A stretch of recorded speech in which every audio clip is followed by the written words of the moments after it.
So, this is what you get when you boil wash a Harley Davidson. It shrinks. Now, I don't know about you, but this is how I learned to ride a bicycle. I had a small bicycle with training wheels or stabilizers. And sometimes my dad would take me out, we'd go to the park, and he would just hold the saddle for me until I got the sense of balance. Now, when my dad taught me, he put the training wheels out this far off the floor, and I wobbled that much. So as I went around the garden, I had that imperfect movement that was wobbling in and out of perfect balance. Now, a lot of people think that you can swing the golf club perfectly. You can't. We're human beings, we're not robots. The swing does alter a little bit. And it's like a wobble or a plane shift. If you imagine a plate wobbling on a cane, it's in plane, but it's a wobbling plane. So you can't expect somebody to ride a bicycle without wobbling. They have to wobble a bit. I imagine Bradley Wiggins coming down a hill, he's not wobbling very much. That's like the golfer using the driver. Bradley Wiggins going up a hill, he's wobbling a lot more. That's like a golfer coming out of a bunker or playing a pitch. So the golf swing changes from club to club, and it cannot be mechanically perfect all the time. So, the beauty of Explanar is that it's able to set you in your optimum swing plane, but gives you the flexibility to swing a little bit above or below plane. So, if I were a robot, this 6-iron head would track the rod exactly on the Explanar hoop to the plane fin. That's a swing in a perfectly mechanical one-plane movement. But when we use the power roller, checking again the Explanars through the upper sternum, if you watch the tip of the roller, it goes out wider than Explanar itself. So immediately there's an elliptical shape to the golf swing. That's the human element. We're not made out of metal.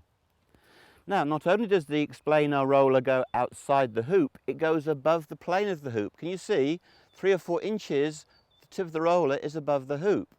But as you get up onto the plane fin, the tip of the roller now gets into plane.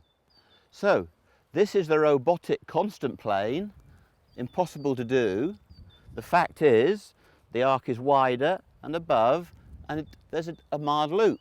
Now, if I come down to hit the shot, that's a perfectly good impact, and draw spin will keep me close to the plane fin. However, if I want to hit a fade shot, I would be across the plane fin at the end. So, if you actually film the tip of the roller, it describes a mild figure of 8.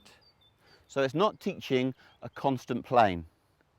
Now, if I swing my 6-iron, I can swing 2 flat. Big Matt Kuchar swings quite like this with the one plane swing. Gets a low shot.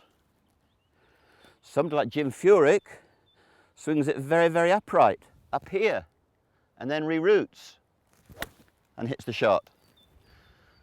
But the ideal biomechanical plane, your ideal swing plane, runs from the ball through the upper sternum. That's where we said Explanar. And in broad terms, that's where you're going to be at the top. Now, you can be a touch flat or a touch upright. The Explanar gives you that choice. You do not have to be a robotic machine. You're made of flesh and blood, not metal. So here we go. 2 upright, 2 flat, about perfect. So that's what I'm looking to do. I'm coiling in my optimum swing plane. I turn my left shoulder under my throat, and there it is. I can now hit the shot. If I stand up, you can see that I've turned in perfect plane, my shoulder under my throat. So here we go. Shoulder to the throat, ideal swing plane, and release. So hopefully that's good evidence for you. I can play around with the 3 components. Explanar knows what my ideal swing plane is. But in reality, the roller allows me to wobble a bit and gives me tolerance, which golfers need, because as I say, we're made of flesh and blood, not out of metal.